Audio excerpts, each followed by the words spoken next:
أعوذ بالله من الشيطان الرجيم. بسم الله الرحمن الرحيم. والعصر إن الإنسان لفي خسر إلا الذين آمنوا وعملوا الصالحات وتواصوا بالحق وتواصوا بالصبر. يا أيها الناس اعبدوا ربكم الذي خلقكم والذين من قبلكم لعلكم تتقون. قل إن كنتم تحبون الله فاتبعوني شرع لكم من الدين ما وصى به نوحا والذي أوحينا إليك وما وصينا به إبراهيم وموسى وعيسى أن أقيموا الدين ولا تتفرقوا فيه. صدق اللہ العظیم. میرے بھائیو، آپ کے سامنے قرآن کی ایک چھوٹی سی تلاوت بھی سورت بھی میں نے آپ کے سامنے تلاوت کی، اور اس کے بعد کچھ مختلف جگہوں کی کچھ آیت بھی تلاوت کی. سورۃ العصر یہ وہ سورت ہے جس کے بارے میں یہ مشہور ہے کہ صحابہ کرام کی مجلس کی ابتدا اور ان کی مجلس کی انتہا اسی سے ہوئی. کسی بھی محفلے پر جب وہ جمع ہوتے تھے تو اپنی مجلس کا ابتدا بھی اسی صورت سے کرتے، اسی صورت کی تلاوت ہوتی تھی، اور جب مجلس کو برخاست کیا جاتا تھا تو بھی یہی صورت تلاوت کی. اس صورت کے بارے میں حضرت امام شافعی رحمۃ اللہ علیہ کہتے ہیں کہ اگر اللہ تعالیٰ پورے قرآن کی جگہ صرف اسی ایک صورت کو اتار دیا ہوتا تو بھی وہ مقصد پوری ہو جاتی. اس کو ماننا ہوتا، سمجھنا ہوتا، وہ سمجھ جاتے اس پورے دین کی تشریح.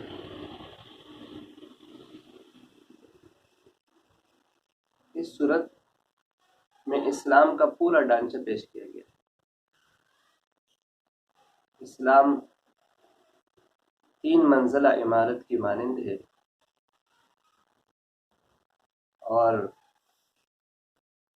والعصر ان الانسان لفی خسر الا الذین آمنوا، یہ اس کی بنیاد.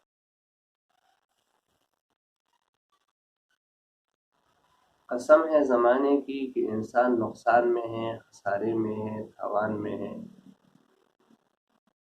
مگر وہ لوگ جو ایمان لائے. تو یہ اسلام کی سب سے پہلی بنیاد ہے. وعملوا الصالحات، اور ان کا رویہ، ان کا عمل، ان کا کردار وہ صالح ٹھیک. یہ اس کی پہلی منزل ہے. وتواصوا بالحق، حق پر زندگی گزارنا، حق کے لیے کوشش کرنا، حق کے لیے جدوجہد کرنا، اپنا مال خرچ کرنا، اپنا وقت خرچ کرنا، اپنا جان پیش کرنا، قربان کر دینا، یہ اس کی دوسری منزل ہے.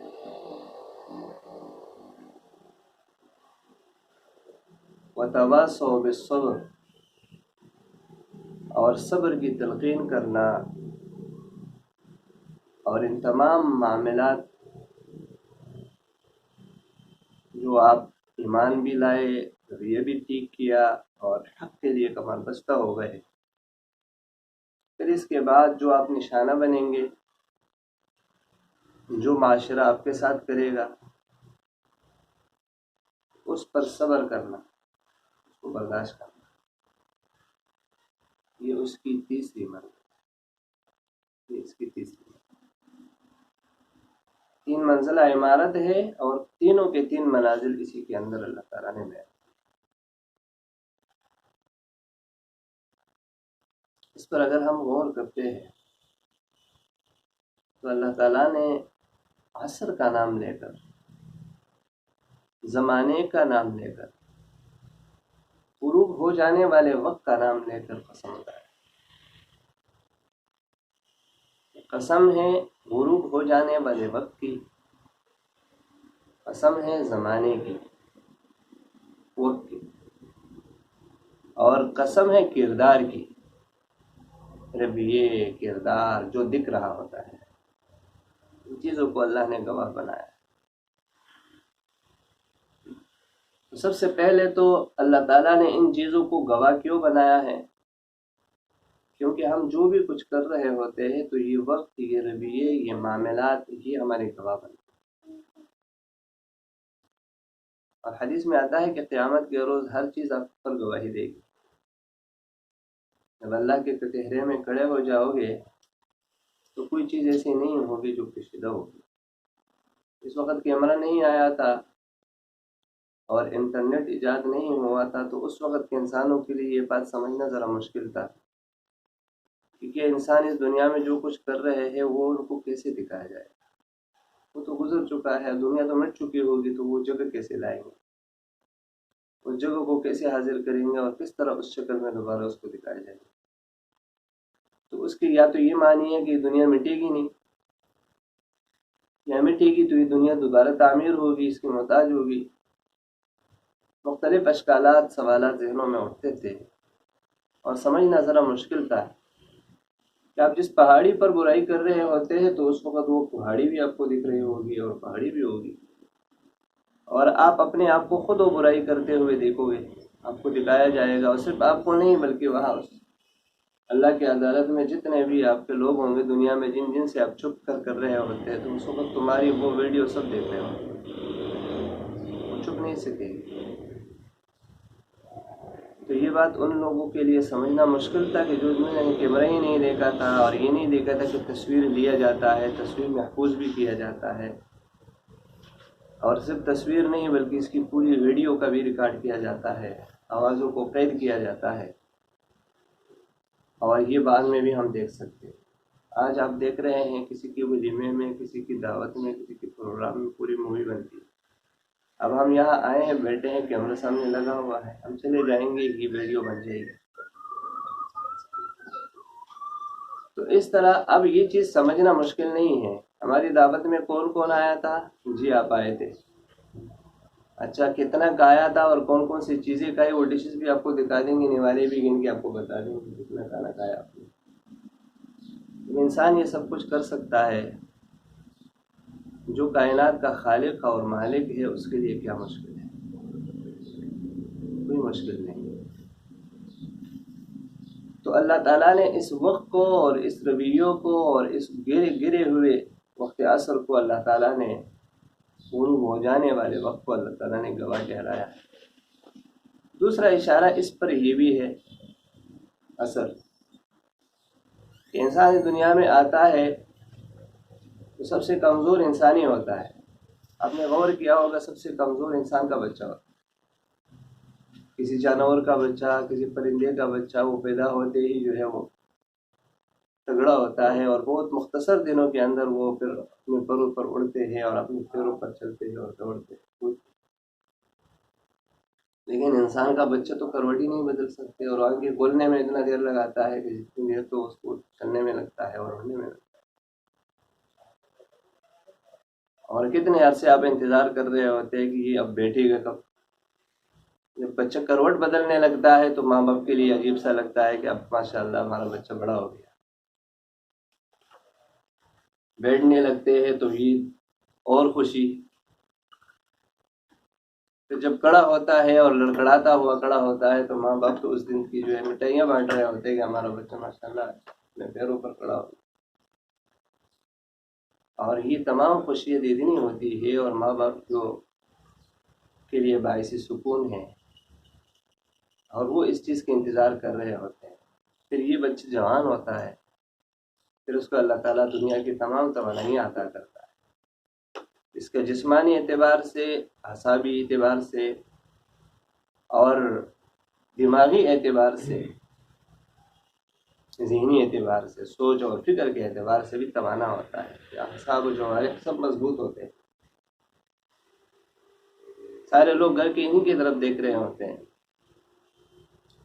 اور یہ سب کی امیدوں کا ایک مرکز بن جاتا ہے۔ گھر میں کچھ ناچاقی، کوئی ایسا مسائل پیش آ گئے کہ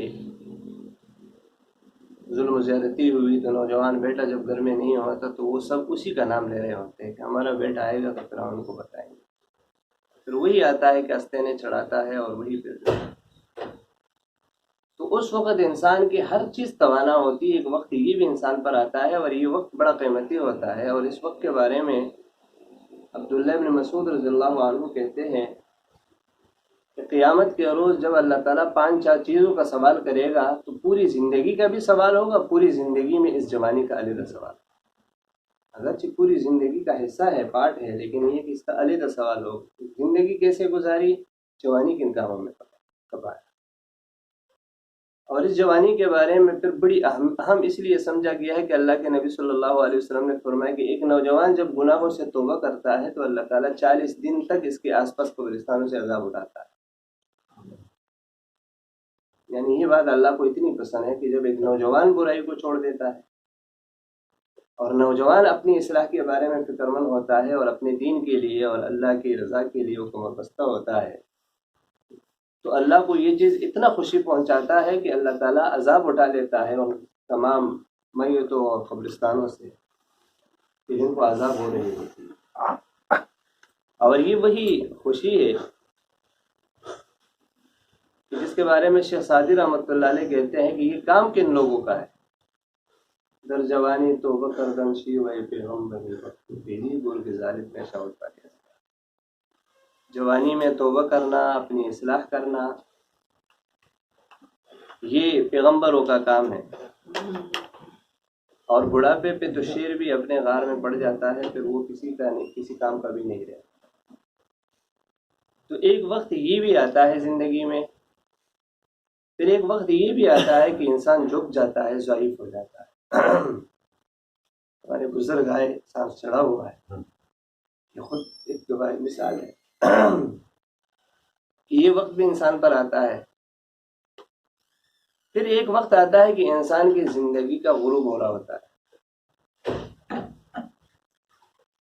جس طرح کہ آپ سارا دن صبح سے لے کر شام تک اپنے تمام سرگرمیوں میں انوالو رہے, تدبیر کرتے رہیں, پلاننگ کرتے رہیں, پھر اس کے لیے پرعزم رہیں, پھر اس کے لیے اب چل پڑے اور پھر اس کام کو کر کے دکھایا اور اپنے کام کو پھیلایا, اپنے سوچ اور فکر کو ان تمام حلقوں تک آپ پہنچ گئے جہاں جہاں آپ کو پہنچنا تھا.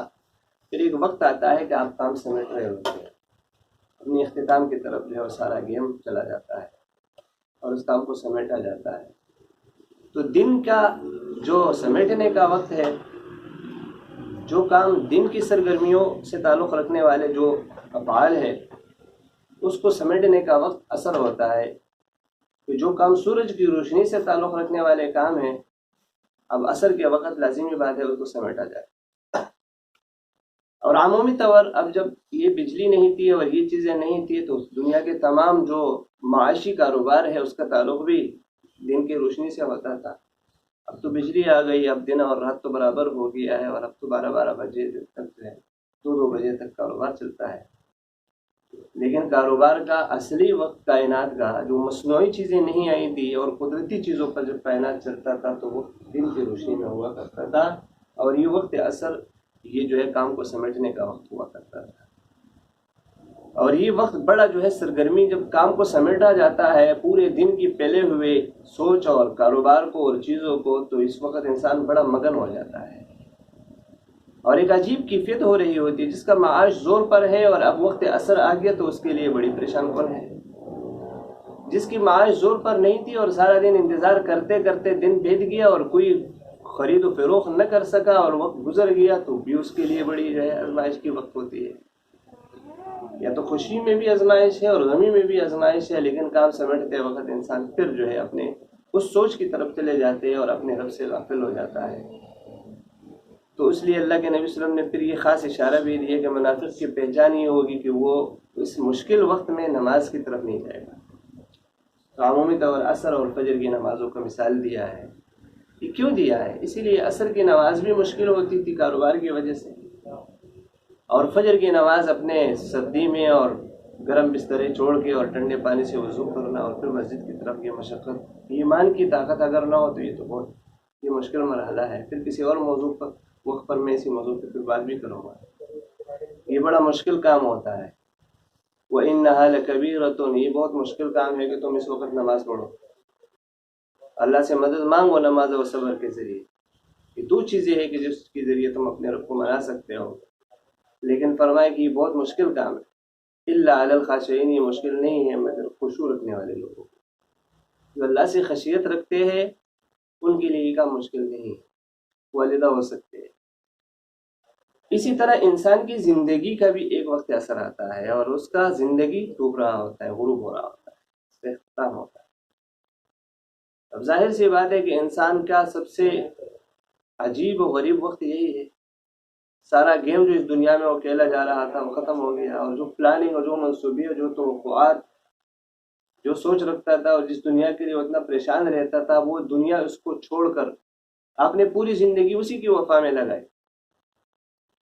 آپ اس کو وفا کرتے چلے گئے اور جس کو وفا کرنا تھا اس کو آپ بھول گئے تھے. اب وہ جس کے ساتھ آپ نے اتنا وفا کیا، اب وہ وفا اب بے وفا ہو گیا اور آپ سے روٹ گیا. تو فرمایا کہ مرنے کے بعد پھر جو ہے صرف مال و دولت جو آپ کو سب سے پہلے چھوڑنے والی چیز ہے، تو وہ آپ کا یہی چیز ہے جس کے ساتھ آپ پوری زندگی وفا کرتے ہیں. اس لیے فرمایا کہ 3 دوست ہے، تو ایک تو مرنے تک ہے، ایک قبر تک ہے، اور ایک قبر میں ساتھ ہے، تو کون بہتر ہے. اللہ کے نبی صلی اللہ علیہ وسلم کی باتوں میں بڑی مٹاس بھی ہوتی ہے، اور بندہ اگر سوچتے چلے جائے تو پھر پوری چیز کھل جاتی ہے دماغ کے اندر. اور پھر فرمایا کہ جو آپ کو مرتے ہی چھوڑ دیتے ہیں وہ آپ کا مال و دولت ہے، گھر بار ہے. جس چیز کو آپ نے اتنا حاصل کیا، نہ گھر ساتھ جائے گا نہ دولت ساتھ جائے گا. آپ ایک امیر ہو غریب ہو، قبر کی کھدائی اور اس کی لمبائی چوڑائی برابر ہوگی. آپ کو اس تان سے کپڑا کاٹ کے دیا جائے گا جس تان سے غریب فقیر کے لیے کاٹا گیا تھا. ایک ہی تان سے کپڑا پھاڑ دیا جائے گا اور وہ آپ کو پہنایا جائے گا. 2 چادریں ہوگی، اس میں نہ جیب ہوگا نہ آستین ہوگا. آپ کے جسم کے پہنے ہوئے جو آپ نے بڑے اس کا کلر بھی پسند کیا تھا اور اچھی درزی سے بھی سلوایا تھا اور بالکل نئے استری سوٹ تھے، تو وہ پاڑ کر کے جو نکال دیا جاتا، وہ بھی ساتھ نہیں جائے گا. تمہارے جسم پر لگی ہوئی، چاہے وہ زیورات کی شکل میں ہو، چاہے وہ ضروریات کی شکل میں ہو، گھڑی، جوتے، شوز، ٹوپی کی شکل میں، تو سب علیحدہ کر دیا جائے. یہ نہیں ہوگا کہ اس کے فلانا بینک میں اتنے اکاؤنٹ ہیں اس کو جمع کر کے ان کے ساتھ دفنا لیں، وہ وہی کا وہی پڑا رہے. تو مرتے ہی آپ کو جو چیز چھوڑ دیتا ہے وہ وہی چیز ہے جس کے لیے اپنی زندگی کو وفا کیا. تو یہ ایک وقت اثر ہے اور یہ بڑا حیران کن وقت ہے. اللہ تعالیٰ نے اسی طرف اشارہ کیا کہ یہ چیز اگر انسانوں کو سمجھ آ جائے کہ وقت اثر، غروب ہو جانے والا وقت، ادھورا رہ جانے والا وقت، اور گواہ ان تمام سرگرمیوں کا اپنے زور اور عروج پر ہونے کا وقت، یہ خود گواہ ہے انسان تمہارے اوپر کہ تم نقصان کی طرف جا رہے ہو. لیکن سب سے پہلی چیز کہ تمہاری دین کی بنیاد مضبوط ہو، آمن ہو، تمہارے ایمان. یہ اس عمارت کی بنیاد کی پہلی بات ہے ایمان. ایمان درست ہونا چاہیے. ایمان کی پہلی چیز کیا ہے؟ اللہ کی عبادت. اللہ کی عبادت. اچھا، عبادت کیا چیز ہے؟ ہم تو نماز پڑھ کے بڑے خوش ہو جاتے ہیں، بڑے مطمئن ہو جاتے ہیں کہ ہم نے اللہ کی عبادت کی. ہم دیکھو 5 وقت نماز پڑھتے ہیں، ہم دیکھو رمضان کے روزے بھی رکھتے ہیں، دیکھو ہم عمرے اور حج بھی کرتے ہیں، دیکھو کبھی ہم صدقات بھی کرتے ہیں. لیکن عبادت کیا ان چیزوں کا نام ہے؟ عبادت کا مفہوم کیا ہے؟ اس کی معنی کیا ہے؟ عبادت کا جو مجموعہ ہے، اس کی مجموعہ 2 چیزوں کا مجموعہ ہے. وہ 2 چیزیں کیا ہے؟ نمبر 1، محبت اتنی ہو کہ اس محبت سے بڑھ کر کوئی محبت کی کوئی مثال نہ ہو. نمبر 1 یہ ایک چیز. عبادت یعنی اس چیز سے محبت اتنی ہو کہ اس سے بڑھ کر کوئی محبت نہ ہو. اور دوسری چیز اطاعت اور فرمان برداری اتنی ہو کہ اس سے بڑھ کر کوئی فرمان برداری نہ ہو. ان 2 چیزوں کا نام ہے عبادت. انسان جب اپنے آپ کو عبادت گزار سمجھنے لگتا ہے تو پہلے وہ یہ دیکھے کہ کیا واقعی تمام چیزوں سے بڑھ کر وہ رب سے محبت کرتا ہے. کیا اطاعت اور فرمان برداری کے معاملے میں کیا ان تمام چیزوں سے بڑھ کر اسی کی اطاعت اور فرمان برداری کرتا ہے؟ اب اس کی مثال دیتا ہوں. اس لیے آپ کو مسلمان ہونا پڑتا ہے۔ اذ قال له ربه اسلم، جب ہم نے ابراہیم سے کہا کہ مسلمان ہو جاؤ تو قال اسلمت لرب العالمین، کہا کہ میں مسلمان ہوں۔ اب مسلمان کیسے ہوتا ہے؟ مسلمان یہ ہوتا ہے جب رب نے کہا ہجرت کرو تو ہجرت کیا، جب رب نے کہا کہ اپنے بیوی بچے کو اپنے سے علیحدہ کر لو، بیابان میں چھوڑاؤ تو بیابان میں چھوڑایا۔ میں کبھی سوچتا ہوں آپ میں سے اکثر و بیشتر لوگوں نے تو ان مقامات کو دیکھا ہوگا، پہاڑ دیکھے ہوں گے، بالکل کالے پہاڑ، اور ابھی تو شہر ہے۔ آپ ذرا اس نقشے کو سامنے لے کر آ جائیں کہ جہاں یہ شہر نہیں تھا، یہاں تو کوئی ایک انسان کیا کہ جانور بھی نہیں تھا، ریت کا ڈھیر تھا، کالے کالے پہاڑ تھے، اور وہاں تو کوئی چیز بھی نہیں تھا۔ یہ جو صفا مروہ پہ افسائی کرتے ہیں، یہ کیا چکر ہے؟ اس پہ کبھی تو غور کیا ہے؟ اس پہ ایک مقام پر آپ دوڑ لگاتے ہیں، یہ کیا دوڑ ہے؟ یہ تو حضرت بی بی ہاجرہ کا وہ چکر ہے کہ جو وہ پانی کی تلاش میں صفا کی طرف گئی کہ شاید اس طرف کوئی سفیدی، کوئی چمک نظر آ جائے پانی کی، اور وہاں جب کوئی بھی آثار نظر نہیں آئے تو پھر مروہ کی طرف چل پڑی، دوسری پہاڑی کی طرف۔ اور ڈالان میں جہاں اسماعیل علیہ السلام کو ریتی کے اوپر چھوڑ کر لٹا کر پانی تلاش کر رہی تھی، تو ڈالان میں جب وہ نظر نہیں آتا تھا تو اس مقام پر وہ دوڑ لگاتی تھی، کبھی صفا کبھی مروہ، پھر کبھی صفا کبھی مروہ، اور ایک دوڑ تھی۔ پیاس لگی ہے، پانی نہیں ہے، بھوک لگائے، کھانا نہیں ہے، اسماعیل علیہ السلام رو رہا ہے، وہ کچھ مانگ رہا ہے اپنے ماں سے، سینوں میں دودھ کیسے آئے گی جب ماں کا خود پیاس سے برا حال ہے؟ کبھی سوچا ہے؟ اور اس تنہا راتوں میں، اس تاریک راتوں میں، اور مکے کی وہ کالی پہاڑ اس تاریکی کے ساتھ اگر پلس ہو جائے تو تاریکی تو دو بالا ہو جائے گی۔ ایک خاتون تنہا، ایک شیرخوار بچہ ساتھ ہے، تو راتیں کیسے بسر کی ہوگی؟ اور دن کی گرمی میں جب کوئی سائے نہیں تھا تو کیسے برداشت کیا ہوگا، اور کس طرح جو ہے اس نے یہ وقت گزارا ہوگا۔